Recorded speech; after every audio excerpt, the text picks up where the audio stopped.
Bienvenidos a Radio Arbusto, un podcast en el que hablaremos de ficción corta especulativa, autoras y feminismo. Somos Carla y Elena, editoras de Crononauta, una editorial que publica género con perspectiva de género. Nos gusta la literatura de riesgo y por eso creamos Matreon, un proyecto de suscripción que nos permite publicar relatos de autores de todo el mundo. Suscríbete en patreon.com/crononauta.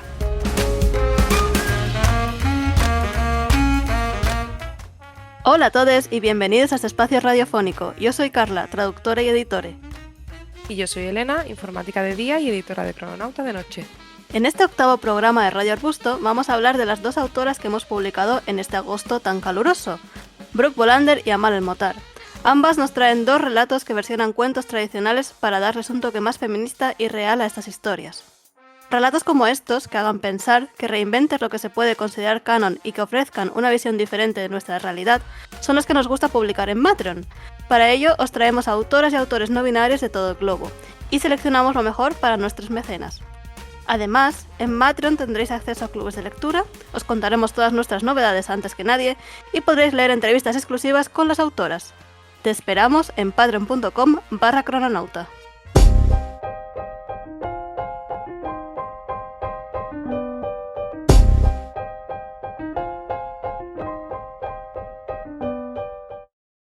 Brooke Bolander suele escribir, como ella misma dice, cosas extrañas de género indeterminado y que se acercan bastante a la fantasía o a la excentricidad en general. Estudió historia y arqueología y fue alumna del Clarion Writers Workshop. Sus relatos han aparecido en las revistas Lightspeed, Uncanny y muchos otros magníficos proveedores de género fantástico. Bolander es la autora de La única criatura enorme e inofensiva, obra que publicamos en Crononauta en 2020, el mismísimo día que empezó el confinamiento en todo el territorio español. Esta fue su primera novela corta, galardonada con el Locus y el Nébula, y que quedó finalista en muchos otros premios como los Hugo o los Ignotus. En el cuento de las tres hermosas hermanas Velociraptora y el príncipe hecho de carne, el relato del que hoy os hablaremos en este programa de Radio Arbusto, podemos ver su faceta de arqueóloga, ya que los personajes principales son, como el propio nombre indica, tres hermanas velociraptoras que se encuentran en el bosque con un príncipe no demasiado espabilado. Si quieres leer el cuento de las tres hermosas hermanas velociraptoras y el príncipe hecho de carne de Brooke Bolander, suscríbete en patreon.com/crononauta.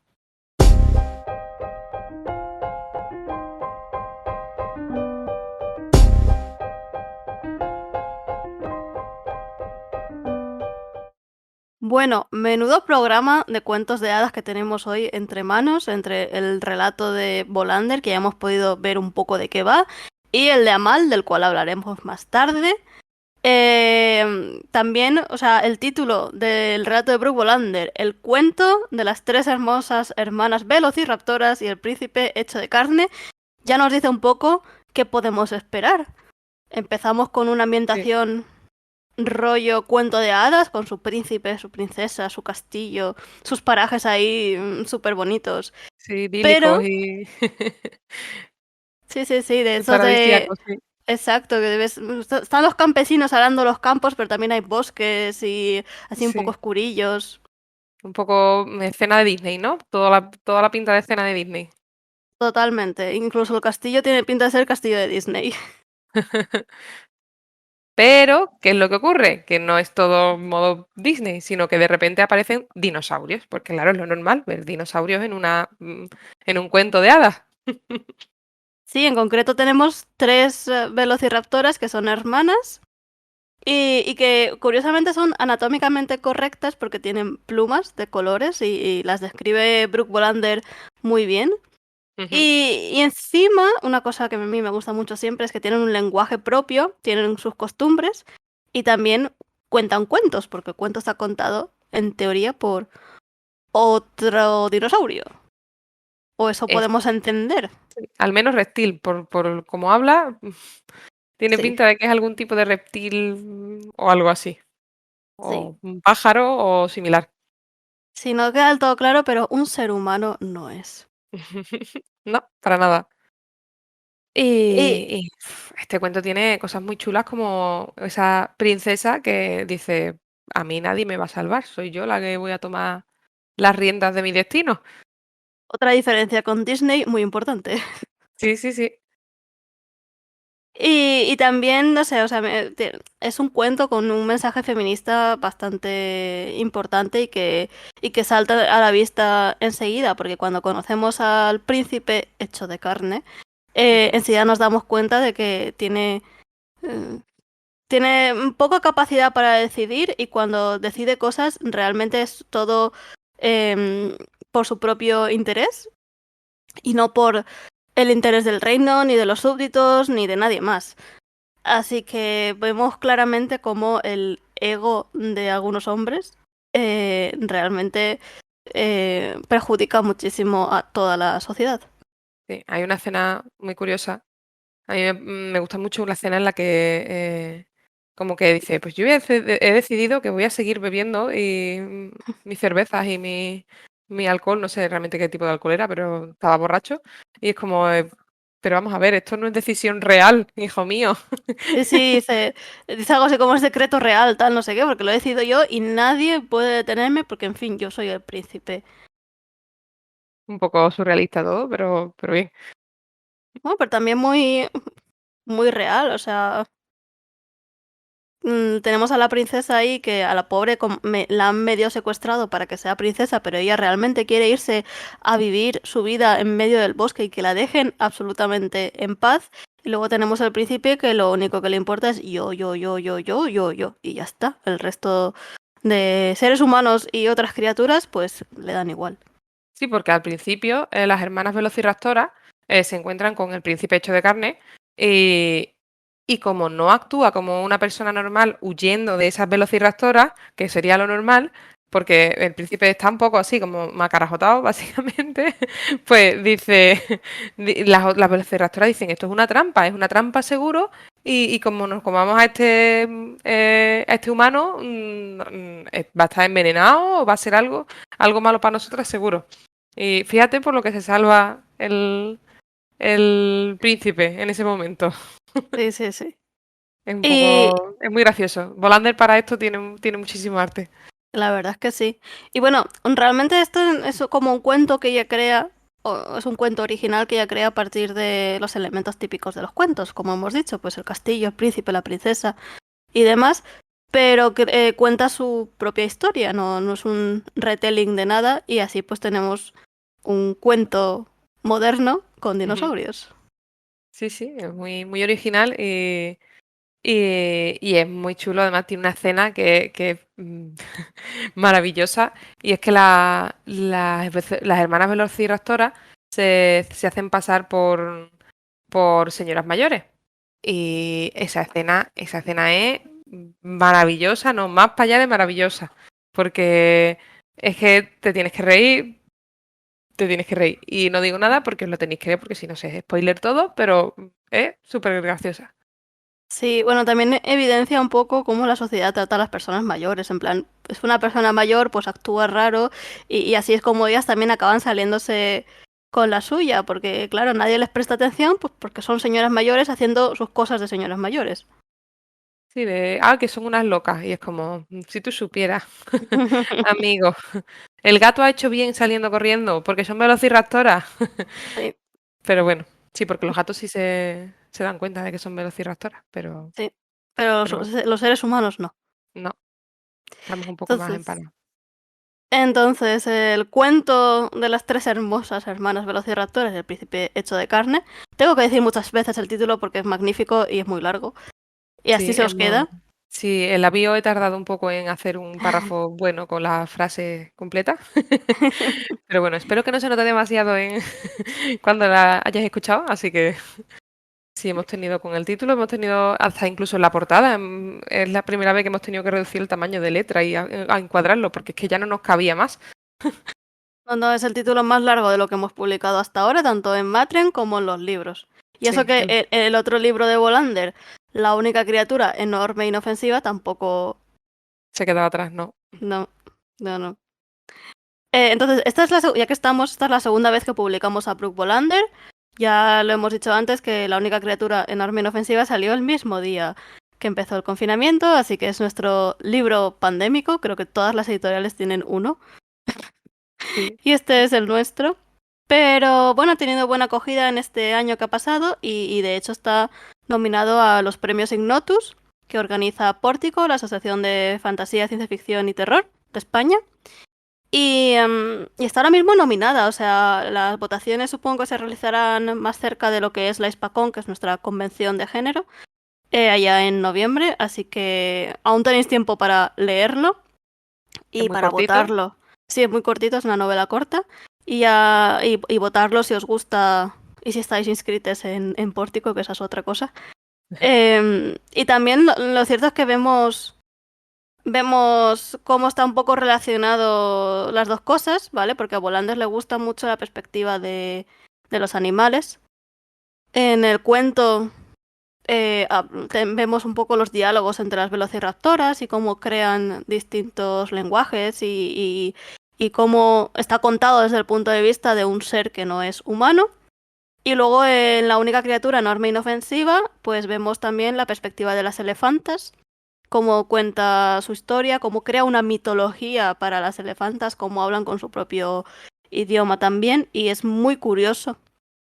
Y desde el punto de vista de la traducción, que yo he traducido los dos, pues también es muy complejo, pero la verdad es que lo disfruto muchísimo.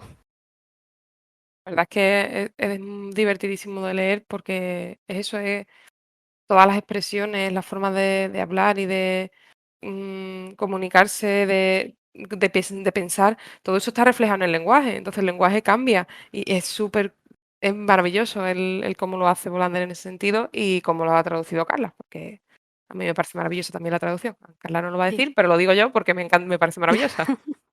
Bueno, aclarar un poco también que lo que es divertido es el relato. La única criatura no medio ofensiva no, cambia muchísimo el tono de una cosa a otra. Pero esa maestría que tiene Brooke Bolander con el lenguaje y con la capacidad de crear historias dentro de historias dentro de historias, la verdad es que es maravillosa.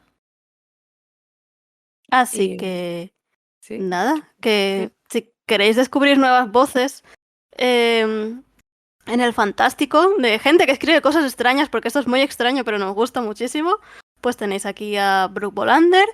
La única criatura enorme e inofensiva la podéis pedir en librerías, la podéis comprar en digital, en cualquier plataforma, nos la podéis comprar a nosotras en la página web, crononauta.es. Y el relato, el cuento de las tres hermosas hermanas velociraptoras y el príncipe hecho de carne, lo podéis leer en patreon.com/crononauta. Y si sois personas que normalmente escucháis nuestro podcast, os daréis cuenta de que esta vez no hemos dicho recomendaciones. ¿Por qué? Porque las vamos a decir todas juntas al final cuando terminemos con el relato de Amal el Motar, porque como son parecidas y son cuentos, pues hemos querido juntarlas todas. Así que si queréis las recomendaciones, os tenéis que esperar un poquito más al final del programa.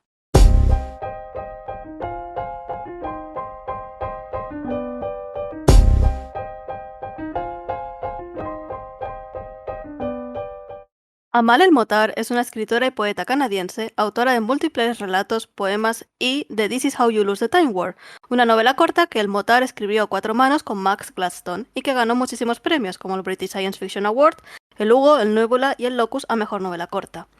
Esta obra se publicó en catalán con el título Així es perd la guerra del temps, y hace poco se anunció que la editorial Insólita publicará la traducción en castellano en octubre. En España también la conocemos porque en la antología Infiltradas se publicó el discurso que dio como invitada de honor a la WisCon de 2017. Este discurso es un alegato feminista que reivindica la importancia de la comunicación y del apoyo mutuo. Anima a crear redes de mujeres que se apoyen entre ellas y, por si fuera poco, utiliza canciones de Steven Universe como hilo conductor de su disertación. Estaciones de Cristal y Hierro, el relato que publicamos en agosto en Matron, recibió los premios Hugo, Nebula y Locus a Mejor Cuento en 2017. Según la autora, se inventó esa historia cuando su sobrina de 7 años le pidió que le contara un cuento. Para su sorpresa, en ese momento solo se le ocurrieron cuentos donde las mujeres eran trofeos y las trataban como personas de segunda categoría, aisladas del mundo y sin posibilidad de ser dueñas de su destino. Se dio cuenta de lo profundo que es el río del patriarcado, incluso en historias aparentemente inocentes. Por esta razón, decidió hacer que dos cuentos tradicionales conversaran entre ellos y que con su fusión crearan algo mejor. Y así surgió Estaciones de Cristal y Hierro, que podéis leer ya en español en patreon.com/crononauta.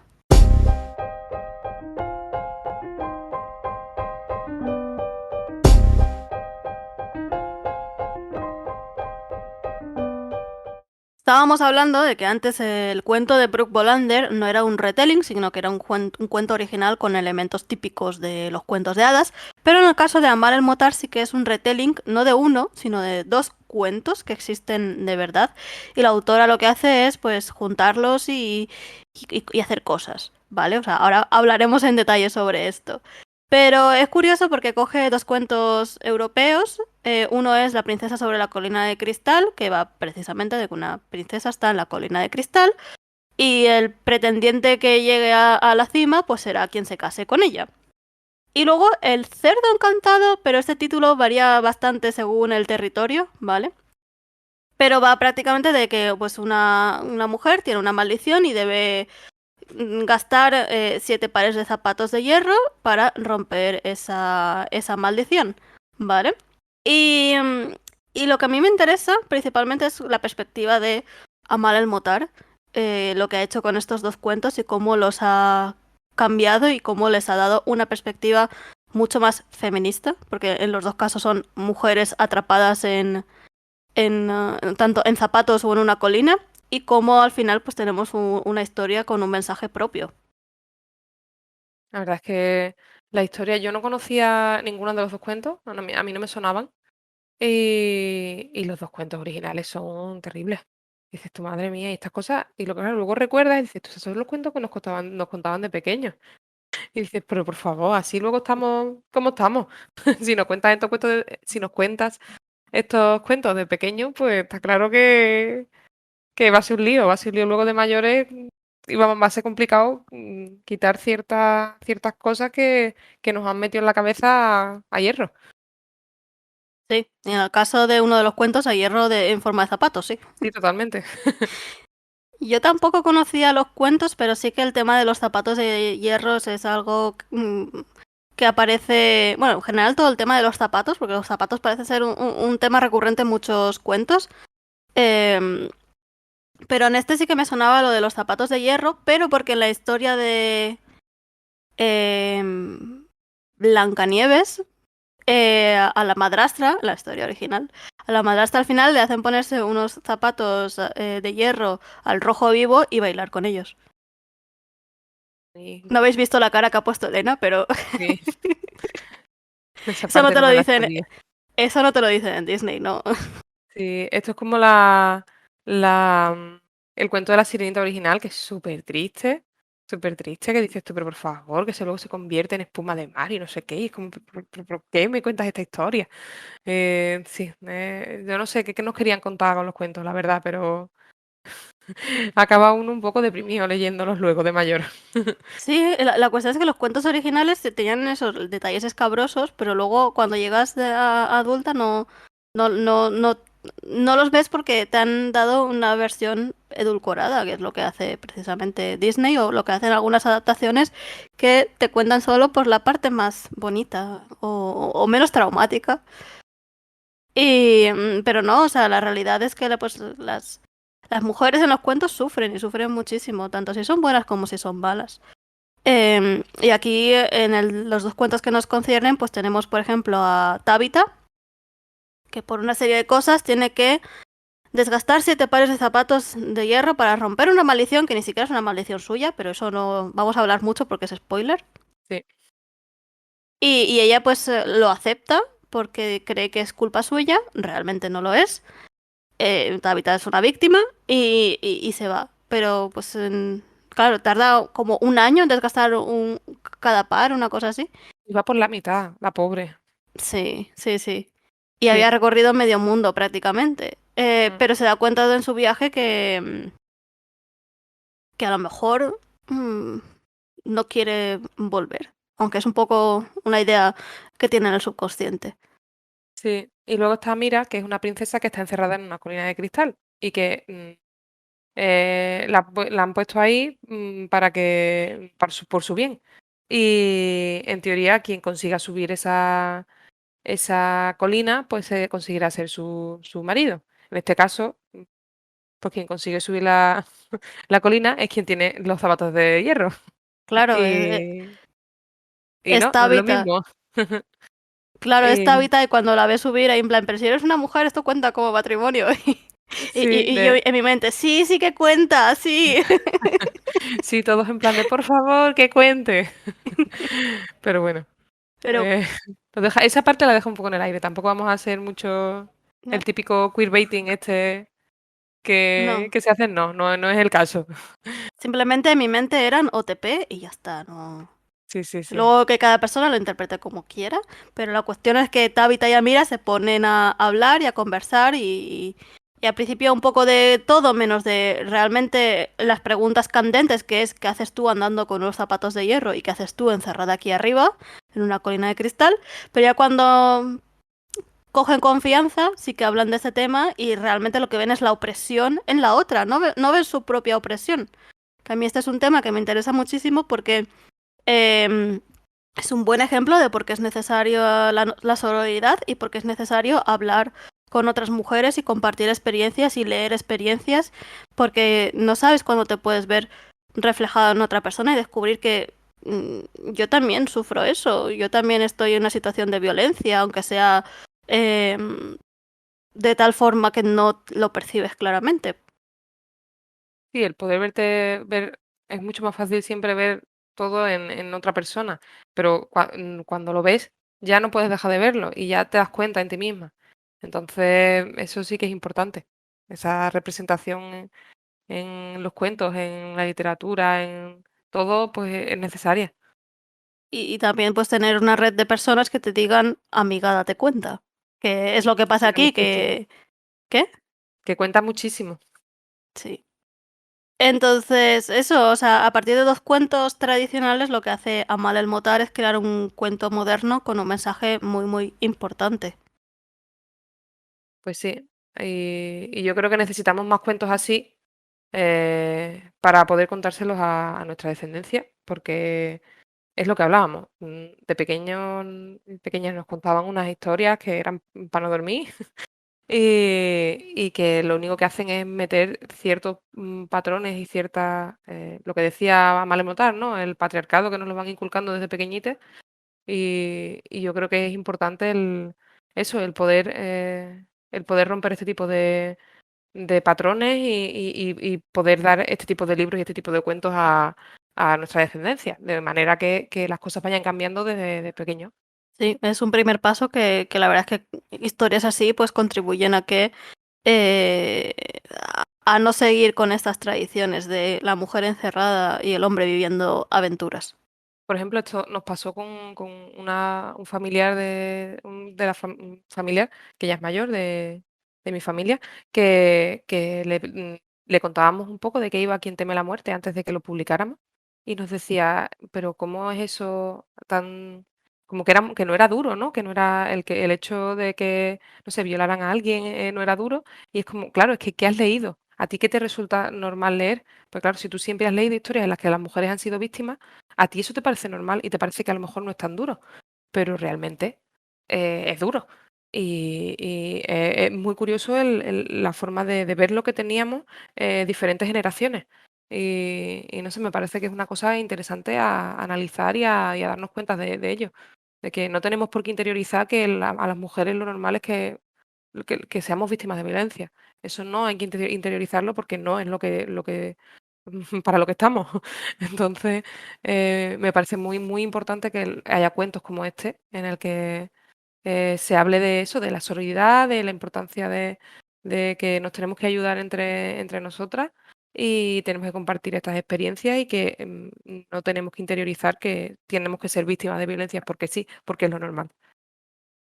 Bravo. Ouch. Un aplauso para Elena. Bueno, bueno, me he venido arriba. Sí, pero es este tipo de narrativas que se cuelan sin darnos cuenta, que no sabes Mm. cuándo te van a contar una historia así y cómo te va a calar realmente. Yo me acuerdo en segundo de la ESO que teníamos un profesor de historia que le gustaba muchísimo leernos fragmentos de novelas históricas, ¿vale? Y claro, pues yo en esa época, y ahora pues leía mucho, pero en esa época pues leía muchísima novela histórica. Y recuerdo que fue él quien me enganchó a Los Pilares de la Tierra, donde también tiene tela, o a la Catedral del Mar, donde también hay muchísima tela. Y claro, yo eso lo leía, pues segundo de la ESO, no sé qué edad tendría, 13, 14 años, una cosa así. Algo así. Pero yo no tenía Sí, Sí, yo no tenía las herramientas para decir esto está mal, ¿por qué esta escena me incomoda tanto? ¿Por qué esta narrativa no debería seguir perpetrándose? Y ese profesor tampoco nos enseñaba eso. O sea, leía esas cosas, pues, porque a él le gustaban. Y era la época, ¿no? Pues eso es lo que pasaba en la época medieval. Violaciones a tutiplén. Pues no. si nos inventamos cosas de la época medieval, nos podemos inventar también que eso no existía y punto, ¿no? ¿Hay unicornios? Pues bueno, pues también nos podemos inventar que no hay violencia para las mujeres. Ya está. Si no, Claro, no claro. es Por eso. tan importante reproducir ese elemento de la narración, digo Claro, yo. el problema de mucha fantasía épica. Uy, fantasía épica, sí, es que como está basado en la época medieval, había violaciones. Pues no tiene por qué ser, o sea, porque si metes dragones, si metes unicornios, si metes magia, ¿por qué tienes que meter también violencia contra las mujeres? ¿No puedes inventarte eso? En fin, bueno, En fin, sí. Hoy estamos en no sé. modo, las dos, estamos en modo, vaya tela. Pero bueno, Sí, pero es que eso es lo que mola de estos dos relatos, el de Brooke Bolander y el de Amal El Motar, que no, nos hacen reflexionar y nos hacen un poco hervir la sangre en plan, ojalá hubiese leído yo antes esto cuando era pequeña y ojalá me lo hubiesen contado, que esa es otra, que, o sea, ojalá hubiese habido una red de narrativas que me hubiesen hecho reflexionar sobre ciertos temas para ofrecerme esas herramientas para luchar contra otros temas que intentan inculcarme que la violencia contra mi persona es algo aceptado en la sociedad. y nada, yo creo que vamos a dejarlo por aquí y ahora vamos a hablar de recomendaciones. Antes que nada, recordaros que si queréis leer Estaciones de Cristal y Hierro de Amal el Motar, que os podéis suscribir a patreon.com/crononauta para poder disfrutar de esta historia tan maravillosa.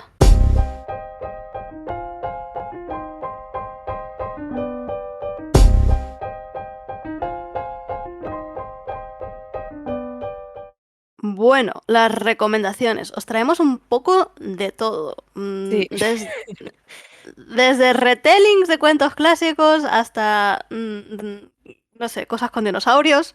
Vamos a empezar con los dinosaurios, que es un poco lo que más se aleja del resto de recomendaciones, pero si os gustan los dinosaurios y os gusta la fantasía, tenéis que leer la saga del Tensorado de Neon Young, ¿vale? Donde bueno, está basado en mitología asiática y son 4 novelas cortas. Esto no es spam, o sí que es spam porque las he traducido yo, ya no lo sé, pero bueno. otra Son, editorial, sí, son amiga, para, es para otra editorial amiga, pero bueno, novela, son sí. unos libros muy chulos de aventuras, de personajes muy interesantes. Si os ha gustado el relato de Brooke Bolander, yo os recomiendo que vayáis a por la saga del Tensorado. El primero es Las mareas negras del cielo, ¿vale? Por donde os recomiendo empezar. Y ya a partir de ahí, pues os cogéis el resto y ya está. Yo me leí los dos primeros y en inglés porque antes de que Duerme Vela los publicara y, y estoy esperando a que Duerme Vela publique los otros dos para leerlos porque ya que estamos, encima los traduce Carla, Sí, sí, hay de hecho, que aprovechar. bueno, estamos grabando esto a finales de agosto, pero yo ya estoy con el cuarto. El tercero está en el horno Oh, editorial. hay que ganas de leerlo. sí.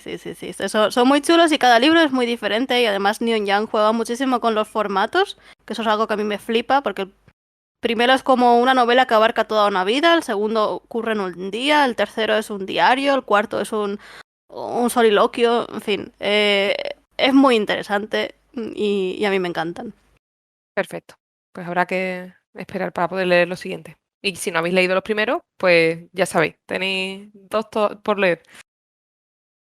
Y creo Luego que ya, querías hablar, sí, ¿no? De S.L. Juan, ¿querías hablar tú, Carla? sí, S.L. Juan, que es una autora que hemos publicado en Matreon ya, con el rato como los últimos de mi vida, pero el año pasado creo que fue, sí, publicó una novela corta que se llama Burning Roses, que es precisamente un retelling que utiliza la misma técnica que hace Amal el Motar, que es juntar dos cuentos de hadas. Uno es el de Caperucita Roja y otro es el de Hou Yi, que es una arquera de la mitología china. Y lo que hace es lo mismo también, las convierte en amigas. Y ocurre una cosa y tienen que irse a cazar a un ser malvado. y van compartiendo un poco sus historias personales y sus secretos y demás. Y si os ha gustado el de Amal el Motar, este creo que también os va a encantar. Elena, ¿qué Sí, tienes tú para recomendar?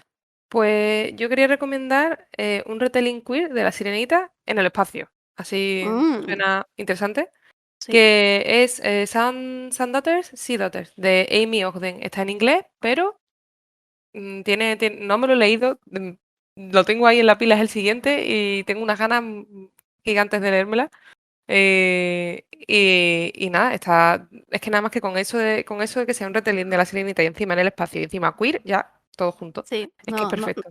nos ha ganado, nos ha ganado. Sí, Porque sí, sí. encima, bueno, La Sirenita era una de mis películas Disney favoritas, luego también fue uno de mis cuentos originales favoritos, sabiendo incluso el final triste.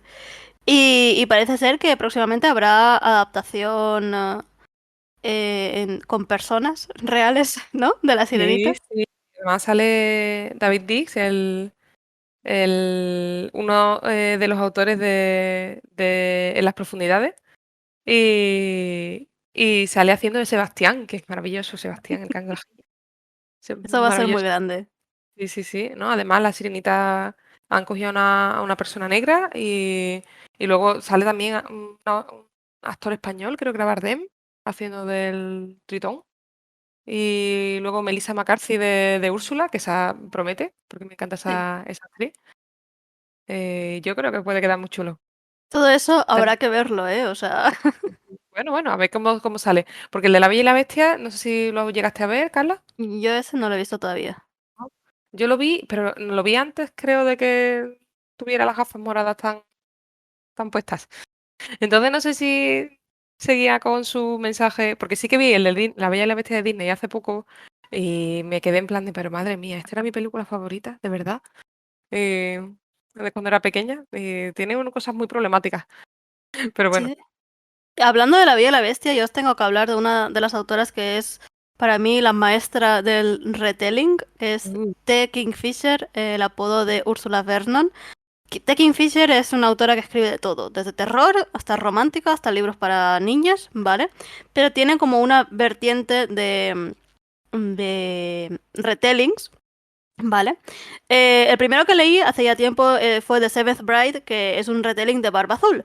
Pero realmente aquí Barba Azul ni corta, ni pincha, ni hace nada. O sea, lo importante aquí son las esposas y las conversaciones que tienen y los planes que hacen para escapar de la casa de Barba Azul y la amistad que se traba entre todas ellas. Luego, de La Bella y la Bestia también, tenemos Brian Ian Roses, que se me lo he leído esta misma semana, de hecho lo devoré en un día. Em, es muy chulo la dinámica entre la Bella y la Bestia, la dinámica con la casa, porque aquí no hay sirvientes como en la película de Disney, sino que es la casa quien hace todas las cosas. Bryony, que es la protagonista, es una jardinera que lo único que le interesa es que le dejen a solas con su jardín para hacer sus cosas y ya está, no quiere más líos. Y bueno, no sé, es muy chulo, es cortito, tendrá unas 60.000 palabras, una cosa así, y se lee, si te pasas la tarde leyendo como hice yo el otro día, pues se lee de un tirón. Y el final es muy apoteósico, es muy chungo y es muy creepy, pero acaba bien, como todo cuento de hadas que se precie. Y luego tiene un par más, uno que es The Raven and the Reindeer, que es como un retelling de la Reina de las Nieves, que ese no lo he leído todavía. Y luego Summer in Orcus, que este es más juvenil, que no es realmente un retelling, sino que lo que hace es hablar un poco del tropo este de abro una puerta y voy a otro mundo, ¿vale? Pero a mí me recuerda muchísimo a Narnia, no es un retelling de Narnia, pero sí que usa algunos temas de Narnia y hay como imaginación a raudales, o sea, crea criaturas increíbles, hay muchísima aventura y no sé, trata también de salvar el mundo y es maravilloso. Buf, hay que apuntarlos todos. Sí. También, ahora me acabo de acordar de que de La Bella y la Bestia también había un retelling queer, que era de Alice de Bodar, que es Vanisher's Palace. Mm, Ese no lo sí, sí, teníamos sí. apuntado a la lista, pero ese también los dejamos Sí, por ahí sí, por si lo queréis leer. sí, Y sí, también queríamos hablar de la antología de Mythic Dream, que es sí, un retelling de mitos, sí, que tiene a autoras brutales como Roald House, Sinan Maguire, Kim Fisher también, Amale Motar también, Gailey, Sarah Gailey, Neon Young, vamos, tienen muchísimas autoras y autores no binarios súper interesantes. Sí, sí, de hecho es me parece muy original porque es retelling de mitos, no de cuentos de hadas, entonces hay mitos de muchas culturas diferentes, no solo mitos griegos y latinos, aunque esos son los que más abundan, pero hay mitos de, de Asia, por ejemplo, el de Nian Yang, que es asiático, o hay mitos como el de Rebecca Roundhorse, que son nativoamericanos. Así que echarle un vistazo y luego al final de cada relato hay como una nota de cada autor de dónde ha surgido la idea y en qué se han basado. Mm. Y bueno, de todo esto había 2 artículos en La nave invisible. Sí. Uno es la importancia del espejo, que es por qué hacer reescrituras queer de los clásicos, y el segundo es El de segundo, McKinney, sí. sí, es de una autora, L.L. McKinney, que es una autora negra que habla de cómo, o sea, le gustaban mucho las películas Disney cuando era pequeña. Pero claro, no se veía reflejada, ya no podía disfrazarse de princesa porque no había princesas Disney negras. Y de hecho esta autora, L.L. McKinney, lo que tiene es un retelling desde una perspectiva afrodescendiente de Alicia en el País de las Maravillas. De hecho lo venden como Alicia en el País de las Maravillas y Buffy, porque la protagonista se dedica pues a matar monstruos y esas cosas. Oh, interesante. A mí también me gustaría hablar, aquí no puedo concretar nada, ¿vale? Porque es un mundo ahora mismo que es gigante, porque si no estaríamos aquí hasta mañana hablando. Y es el tema de los cuentos infantiles con diferentes perspectivas, ¿no? Esto que estábamos hablando de que los cuentos ahora mismo pues se están, se están volviendo a contar de una forma pues diferente, sin cosas tan machistas ni tan terribles como antes. Y, y hay una barbaridad, así que lo que recomiendo es que vayas a tu librería feminista de confianza y que mires los cuentos infantiles que tienen, porque es que hay muchísimas editoriales y hay muchísimos libros que esto lo están haciendo. Así que yo creo que es eso, que si vas a tu librería de confianza seguro que encuentras alguno. Y si no, pregúntanos en redes y podemos decirte alguna editorial interesante que tenga libros así. Y bueno, hablando de, no de cuentos ya, pero sí de cosas que veíamos en nuestra infancia, hemos coincidido Elena y yo que vimos la misma serie, que es como un conjunto de cuentos de hadas, que era una serie que echaban en Telecinco y se llamaba El Décimo Reino, Sí, que es sábado una por la noche, creo recordar, algo así. 2000. Yo la grababa con las cintas de vídeo, ¿vale? O sea, hace ya Sí, sí. bastante tiempo, bastante tiempo. Pero ¿qué iba a decir? Se me ha ido. El título, creo que no lo hemos dicho. Sí, es el décimo reino, es el décimo reino. Era una miniserie. Tendría, pues cada capítulo duraría hora y pico y habría pues 6 o 7 capítulos, una cosa así. Y va pues de que la protagonista con su padre pues atraviesan un portal a un mundo donde habitan los cuentos de hadas. Y ahora pues la madrastra de Blancanieves ha salido de la cárcel y se está apoderando de todo el reino. Pero sin que la gente se acabe de enterar. Y la protagonista lo que quiere, lo único que quiere es volverse a su casa. La han metido en un lío, pero al final lo que acaban es pues salvando al mundo, que muchos de los cuentos de hadas pues van de eso, de salvar el mundo y de acabar con la malvada. Pero hay por ahí hay lobos, hay monstruos, hay ogros, no sé. A mí me encantaba y es una miniserie de estas que me acuerdo muchísimo de ella. Acabo de mirar porque en IMDb que la mala era Diane West. Qué grande. Sí, sí, sí. Eh, no sé, seguro. Si no sabéis quién es, vais a una foto y Y, decís, sabéis quién es. Sí, y el lobo, que a mí me encantaba el lobo y tenía un crush importante con este señor, aunque ha envejecido, porque en fin, ha envejecido eso ahora, 20 años, ¿no? Principios de los 2000. Te lo puedo decir en un segundo. Espérate, que lo estaba Pues mirando. Y yo he es cerrado un, la es un pantalla. señor que ha salido también en bastantes series haciendo de secundario, pero siempre, mira, es este, y siempre me acuerdo de él porque es del décimo reino, ya está. Salía en Las chicas Gilmore. Y el décimo Sí, reino es del 2000. Ya 21 años. Madre mía, era un hermoso. pues sí, hace ya, se dice muy rápido, pero no parece que fuera hace tanto, ¿eh? Sí, sí, 21. No, no, es que es muy redondo. La recta ha sido muy redonda, sí. Bueno, pues nada, que somos ya mayores también. Sí, pero bueno, que eso, que los retellings están donde menos te lo esperas. Sí.